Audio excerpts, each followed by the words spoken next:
आज ही Doubtnut app download करें। Doubtnut पर होगा अब आपके सभी मैथ्स, केमिस्ट्री, फिजिक्स और बायोलॉजी डाउट्स का सफाया। बस अपने क्वेश्चन की फोटो खींचो, उसे क्रॉप करो और तुरंत वीडियो सोल्यूशन पाओ। Download now. हेलो स्टूडेंट, चलिए इस क्वेश्चन को सॉल्व करते हैं। तो इस क्वेश्चन में बोल रहा है निम्नलिखित कथनों पर विचार कीजिए। नंबर 1, सर्वागशम त्रिभुज समरूप है। नंबर 2, समरूप त्रिभुज सर्वागशम है। नंबर 3, एक समकोण त्रिभुज का कर्ण और एक भुजा दूसरे समकोण त्रिभुज के कर्ण और एक भुजा के कर्मशः बराबर है, तो दोनों समकोण त्रिभुज सर्वागशम होते हैं। उपर्युक्त कथनों में से कौन सा सही है? ठीक है, तो यहां पर देखिए, यहां पर हम लोग सबसे पहले अगर हम बात करेंगे तो सबसे पहले आप समझिए कि सर्वागशम क्या होता है ना। सर्वागशम है ना, सर्वागशम जिसको इंग्लिश में बोलते हैं कॉन्ग्रुएंस। ठीक है, कॉन्ग्रुएंस। सर्वागशम त्रिभुज का मतलब कॉन्ग्रुएंस ट्रेंगल। ठीक है, कॉन्ग्रुएंस ट्रेंगल। सर्वागशम त्रिभुज का मतलब क्या होता है? Congruent triangle. ठीक है, कॉन्ग्रुएंट ट्रेंगल। तो सर्वागशम त्रिभुज का मतलब यूं समझ लीजिए, एकदम शॉर्ट में समझ लीजिए, वह दो त्रिभुज, दो या दो से अधिक त्रिभुज बोलिए या कोई अन्य आकृति बोले, तो हम यहाँ त्रिभुज का बात करते हैं। त्रिभुज या कोई आकृति जो एक दूसरे को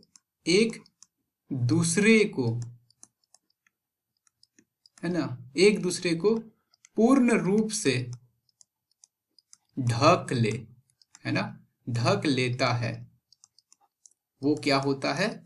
सर्वागशम होता है। चाहे वो त्रिभुज हो, चाहे वो वृत्त हो, चाहे वो कुछ भी हो, जो एक दूसरे को ढक लेता है उसको हम लोग बोलते हैं सर्वागशम। ठीक है, अब अगर हम लोग बात करेंगे समरूप का, समरूप। अच्छा, एक और बात कि सर्वागशम शब्द का मतलब ही होता है, देखिए सर्वागशम जो हम लोग बोलते हैं ना, सर्वागशम है ना, सर्वागशम, सर्वागशम का मतलब होता है सर्व जोड़ अंग जोड़ सम। इसका मतलब क्या हो गया? सर्व का मतलब सभी, अंग का मतलब हो गया भाग, और सम का मतलब होता है बराबर।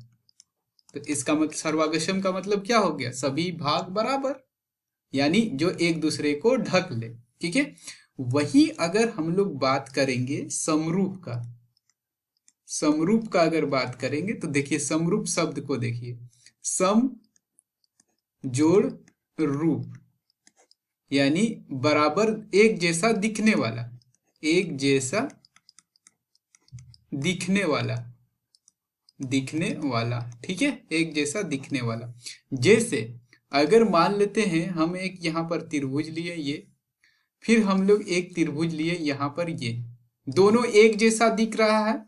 देखो ये त्रिभुज और ये त्रिभुज दोनों एक जैसा दिख रहा है, तो इसको हम लोग क्या बोलेंगे? समरूप। समरूप। लेकिन दोनों एक दूसरे को ढक सकेगा क्या? इसके ऊपर इसको रख देंगे तो ये नहीं ढक सकेगा, तो ये सर्वागशम, सर्वागशम नहीं हुआ। समरूप हुआ लेकिन सर्वागशम नहीं हुआ। ठीक है, एक दूसरे को ढकेगा तब ना सर्वागशम होगा, नहीं तो सर्वागशम नहीं होगा, सिर्फ समरूप होगा। लेकिन अगर मान लेते हैं यहां पर हम दो त्रिभुज लेते हैं जो एक दूसरे को ढक लेता है। ठीक है, दो त्रिभुज लिए जो एक दूसरे को ढक लेता है। जैसे एक त्रिभुज ये लिए और फिर हम लोग एक त्रिभुज ले लिए ये ले लिए। ठीक है, तो ये दोनों एक दूसरे को ढक लेगा, तो दोनों एक दूसरे को, देखिए दोनों एक जैसा दिख भी रहा है, ये समरूप है, एक जैसा दिख रहा है तो समरूप है। सर्वागशम भी है, सर्वागशम भी है, दोनों है। यानी समरूप त्रिभुज जो होता है, समरूप आकृति जो है सर्वागशम होगा, ये कोई जरूरी नहीं है, लेकिन जो भी सर्वागशम है वो क्या हो जाएगा? आपका समरूप होगा। तो ऑप्शन अब हम लोग देखते हैं कि क्या हो जाएगा ऑप्शन। तो यानी ये सर्वागशम त्रिभुज समरूप होते हैं, ये सही है। ठीक है, समरूप त्रिभुज सर्वागशम है, ये जरूरी नहीं है। ठीक है, अब हम लोग को यहाँ बोल रहा है कि एक समकोण त्रिभुज का कर्ण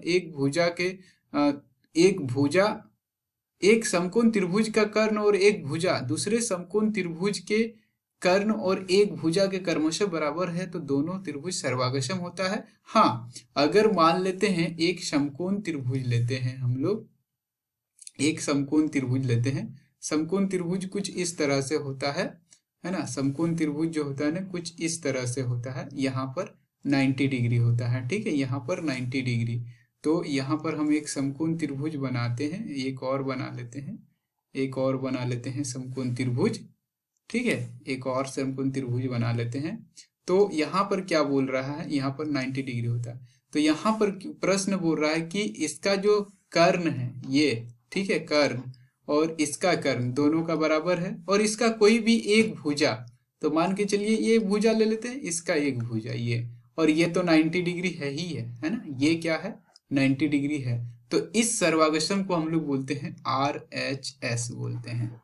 सर्वागशम नियम को हम लोग क्या बोलते हैं, RHS बोलते हैं, यानी ये वाला भी आपका क्या है, सही है। ठीक है, यानी अब ये जो तीसरा कथन है ये भी सही है, यानी हम लोग बोल सकते हैं कि 1 और 3 जो है सही है, बाकी गलत है। इस तरह से इसको सॉल्व कर सकते हैं। Thank you. क्लास 6 से 12 से लेके नीट, IIT, JEE मेंस और एडवांस के लेवल तक 10 मिलियन से ज़्यादा स्टूडेंट्स का भरोसा।